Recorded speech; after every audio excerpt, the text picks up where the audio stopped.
Episode 54 में हम देखते हैं रिपोर्ट्स देखकर दोनों बहुत खुश हो रहे थे। सेंगचुल कहता है मैं अपनी बेटी को हान को देखने भी नहीं दूंगा। उसकी मॉम कहती है हमें ये सोचना चाहिए कि एना को वापस कैसे लाए। वहीं दूसरी तरफ जुंग और हान जिहुन के बारे में बात कर रहे थे क्योंकि उन लोगों ने नोटिस कर लिया था कि वो बहुत अजीब बिहेव कर रहा है। हान कहता है मैं कैसे भी करके पता लगा लूंगा।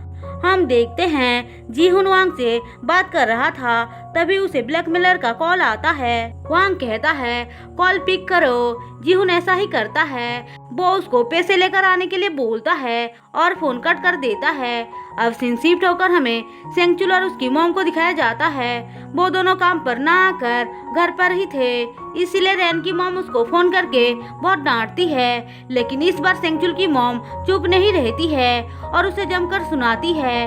थोड़ी देर बाद वहाँ पे जुंग आती है जिसे सेंगचुल ने ही बुलाया था। वो उससे कहता है मुझे पता चल गया है कि एना मेरी बेटी है। जुंग अनजान बनने का नाटक करती है तो सेंगचुल हंसकर बोलता है बहुत अच्छा एक्टिंग कर लेती हो। वैसे मैं तुमको बता दूं कि एना और मेरा डीएनए रिपोर्ट मैच हो चुका है। फिर वो जुंग को रिपोर्ट दिखाता है।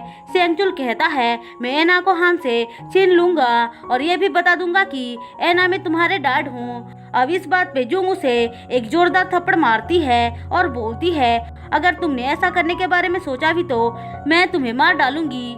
लेकिन ये दोनों माँ बेटे इतने लालची थे कि एना के बदले वो वांग से पैसे मांगने के बारे में सोचते हैं। जुंग कहती है अगर तुमने अपना मुंह बंद रखा तो मैं तुमको डबल पे करूंगी। अब ये बात सुनते ही दोनों लालची तुरंत ही मान जाते हैं। जुंग उसको समझाकर बोलती है कि रैन और वांग को इस बारे में मत बताना और एना को तुम दूर से ही देखना।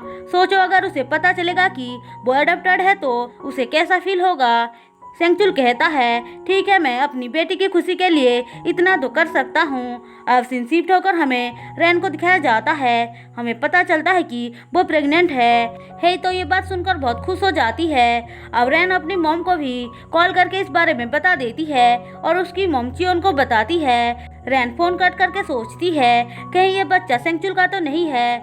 फिर वो दूसरे ही पल ये सोचती है ऐसा नहीं हो सकता है, ये बेबी जीहुन का ही होना चाहिए। अब सीन शिफ्ट होकर हमें हान को दिखाया जाता है।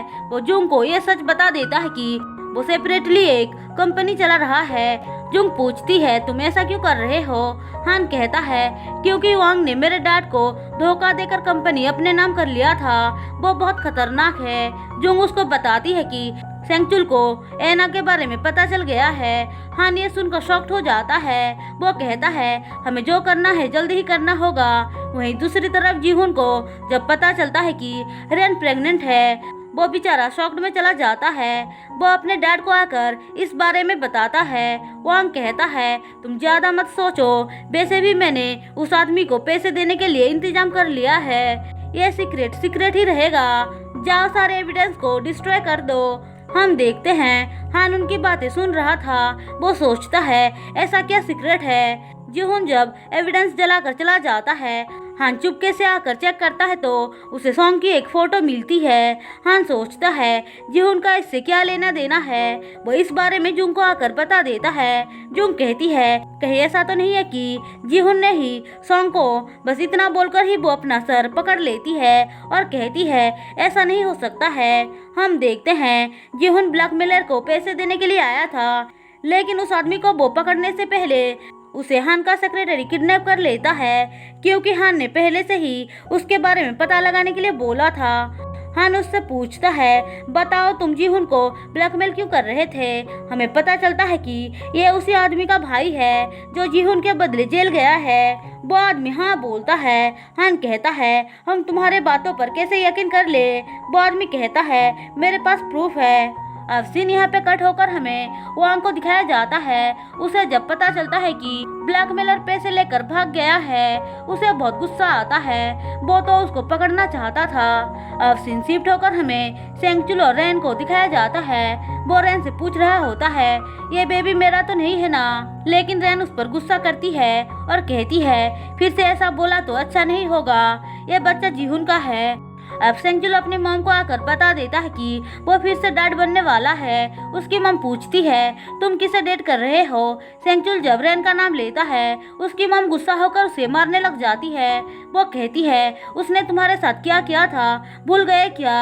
अब सीन शिफ्ट होकर हमें फिर से जुंग और हान को दिखाया जाता है। उनको प्रूफ मिल चुका था कि जिहोन ने ही सॉन्ग का एक्सीडेंट किया है। जुंग रेन को देखकर सोचती है अगर तुम्हें सच पता चला कि तुम्हारे हस्बैंड ने ही सॉन्ग को मारा है तो तुम्हें कैसा फील होगा।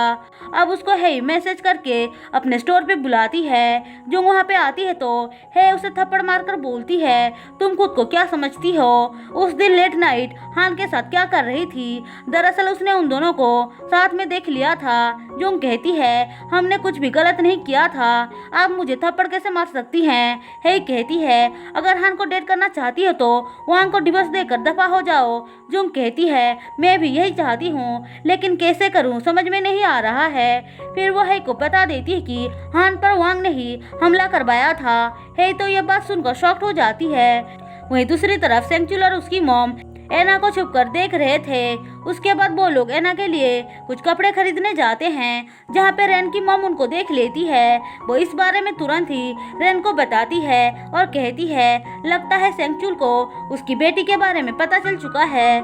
रेन ये बात सुनकर चुपके से सेंगचुल के घर आती है और इधर उधर प्रूफ ढूंढने लग जाती है। थोड़ी देर तक ढूंढने के बाद उसे रिपोर्ट मिल जाती है जो देखकर वो बहुत ज्यादा शॉक्ड हो जाती है क्योंकि उसे भी अब ये सच पता चल चुका था कि एना जुंग की बेटी है। वहीं दूसरी तरफ जुंग को भी रिकॉर्डिंग मिल जाता है जिसमें ये बात हो रहा था कि सॉन्ग को हिट करने वाला जीहुन था।